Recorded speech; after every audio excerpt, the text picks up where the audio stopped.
Hello, everyone. My name is Morgan Stengel, and I'm excited today to present the first lecture in a series titled Mental Health and Aging in Rural Areas.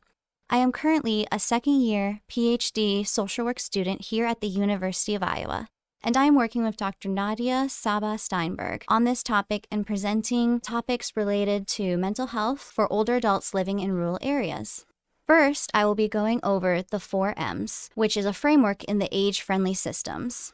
The first of the 4Ms is what matters, and this will be related to topics to mental health literacy, empowerment, and awareness for older adults living in rural areas, and when they are accessing mental health care.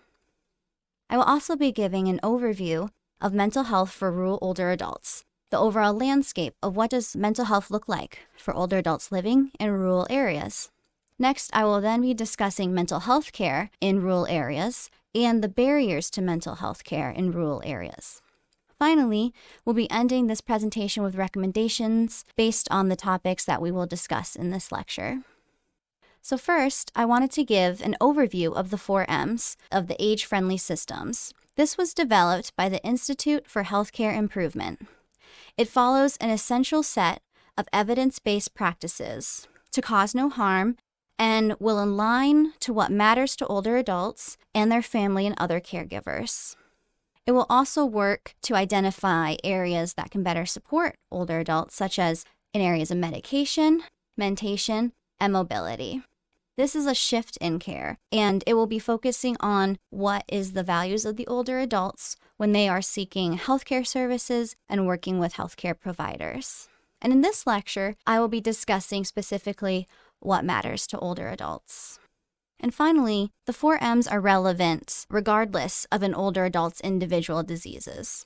They can apply to a number of any problems that an older adult may encounter. This is a framework. It is a guiding way to help older adults, not a program. The 4Ms is multi-complex. It describes the patient holistically, and it's the intersection of different medical and chronic conditions. And some practitioners may think that this approach may be too time-consuming or impractical, but systemic problems such as ageism may affect practitioners' perceptions of older adults when they experience pain or even mental health concerns, which is the primary focus of this lecture series. And medication, mentation, and mobility will be presented in later lectures.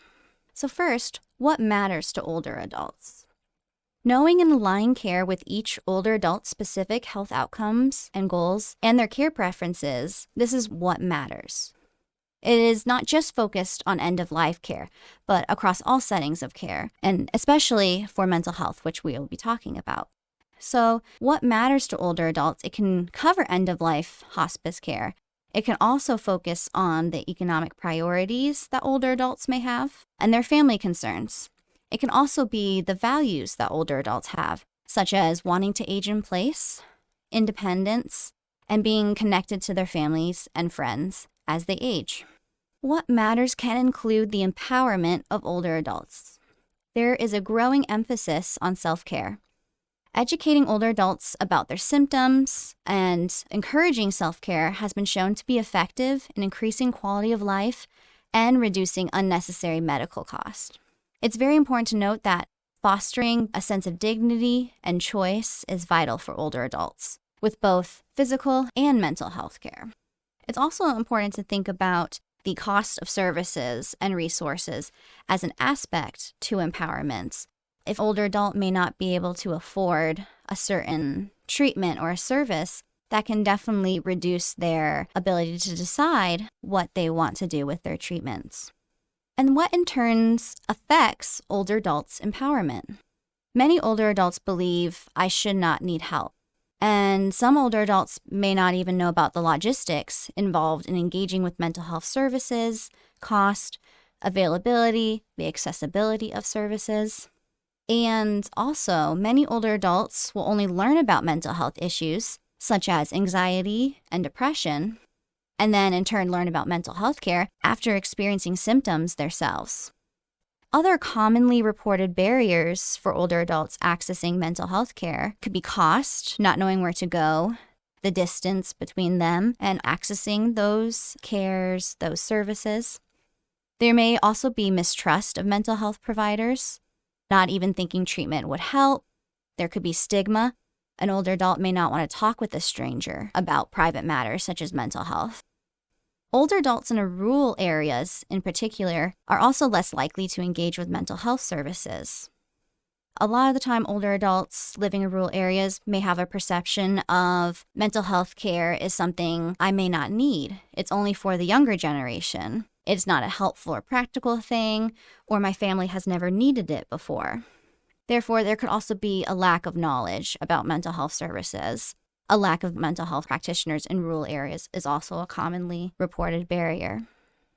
So now that we've gone over what matters to older adults, identifying the values that they may have, the value of relationships they have with their families, their friends, wanting to, age in place, we can talk about the mental health for rural older adults.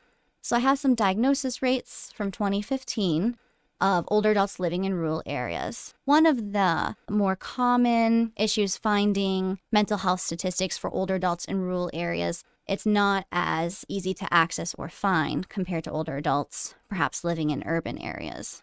The proportion of older adults who experienced any past year anxiety disorder was about 11.4%, and the prevalence of any past year mood disorder was 6.8%. A total of 3.8% of older adults met the criteria for any past year substance use disorder, and 14% of older adults had one or more personality disorder diagnosis. So it can be difficult to track these rates of mental health needs in rural areas for older adults. And anxiety and depressive disorders were found to be common with older adults in rural areas in particular, with a 12-month prevalence rate of 4.9% and 11.6%, respectively. However, the rates of mental health care utilization remain low. Approximately 70% of older adults with anxiety and depressive disorders do not obtain treatment. And now that we've talked about the overall landscape of what mental health looks like for older adults living in rural areas, we can look at mental health providers by state. This graphic was provided by the United Way of the National Capital Area in 2020. And the darker orange color here indicates worse rates of ratio of residents per one mental health provider. And the lighter color can indicate a lower ratio of residents per mental health provider. And from this graphic, I particularly wanted to highlight how Iowa is one of the dark orange colors, alongside Texas, Florida, Alabama, West Virginia, and Arizona. Iowa actually was ranked the 7th worst state access to mental health care providers. Some of the states with higher best mental health care service provider ratio was Massachusetts, Oregon, Delaware, Maine, and Vermont as the top 5. So it's very interesting to look at, especially if we're thinking about more rural states and how that can affect how many mental health providers we have per residence. And this graphic also is from United Way of the National Capital Area in 2020. And I wanted to particularly highlight the 55 to 64 age category and the 65 plus category. The 55 to 64 age category, 22% about were totally uncomfortable, and about 56% of participants were totally comfortable. And the numbers are similar for the 65 plus for both of these categories. So this is for accessing mental health services, just in general. The second graph includes accessing telehealth versus in-person mental health resources. And we can see that for the 65 plus category, they're less comfortable compared to the 55-64 group. They're about 23% compared to the 28%. And also, the 65 group are about 28% totally uncomfortable accessing mental health resources through telehealth, which is higher than the 55 to 64 group, which is about 24%.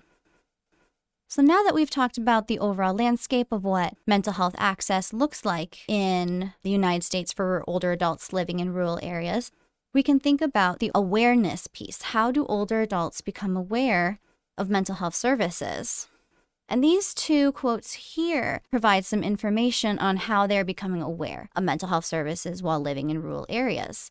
So patients reported relying heavily or even solely on their primary care providers, or PCPs for short, for information about mental health conditions. When asked where they would go if they had questions or developed new problems with their mental health, most patients said they would return to their PCP.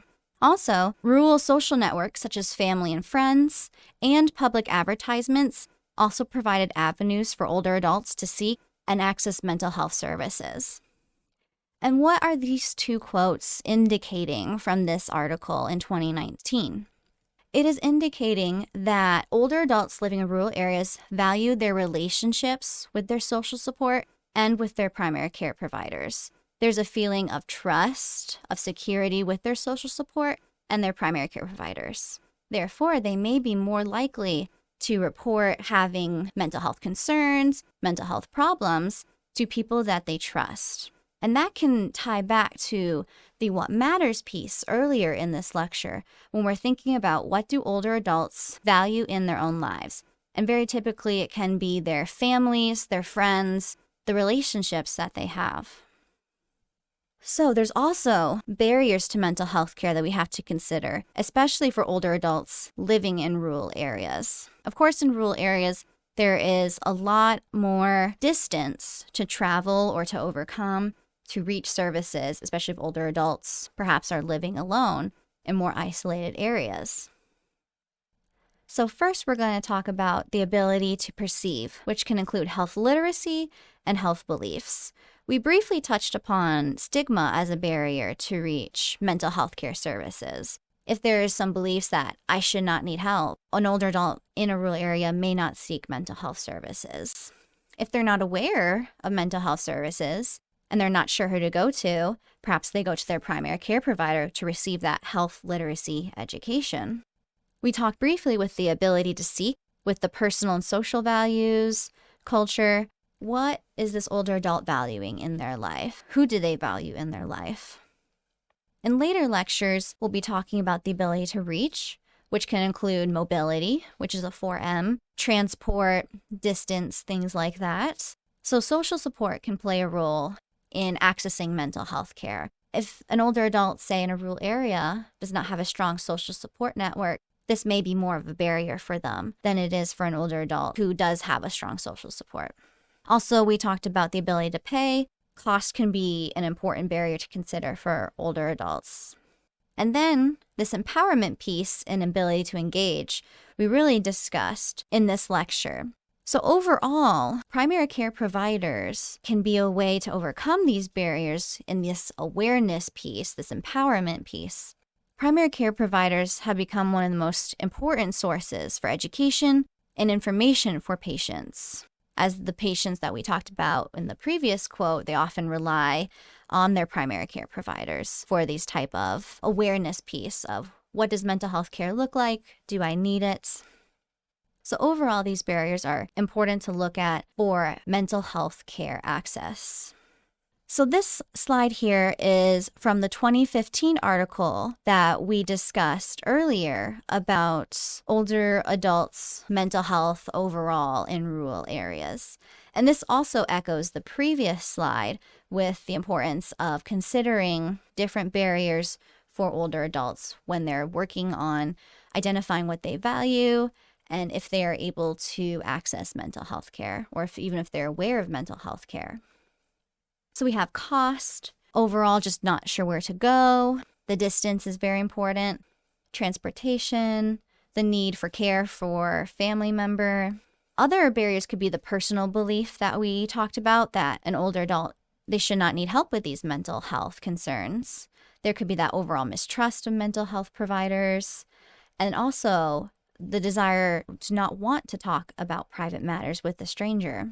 This also goes back to how older adults can prioritize, emphasize their relationships with their primary care providers or their family members.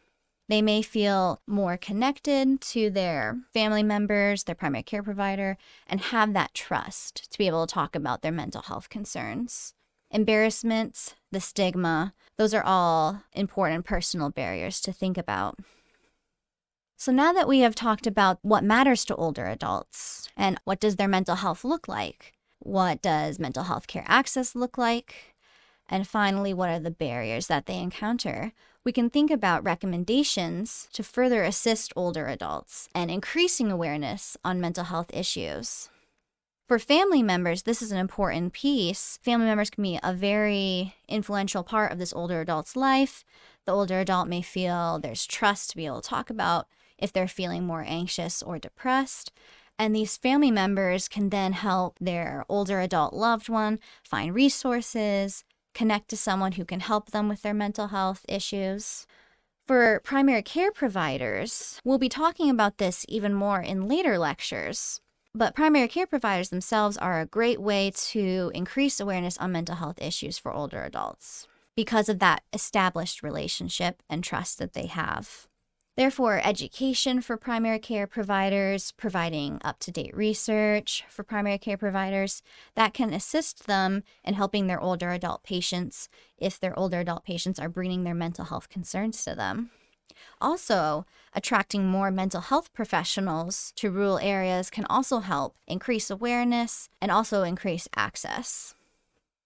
And drawing mental health professionals to rural areas is also a focus of later lectures as well, because that is one way we can really emphasize mental health care in rural areas. We can also continue research in mental health for older adults, especially for older adults living in rural areas. Like I said earlier, finding up-to-date statistics for older adults living in rural areas and what is their mental health experience, that is still something being researched and developed. So that would be very helpful in this increasing awareness at the policy-making level, at the, larger macro levels.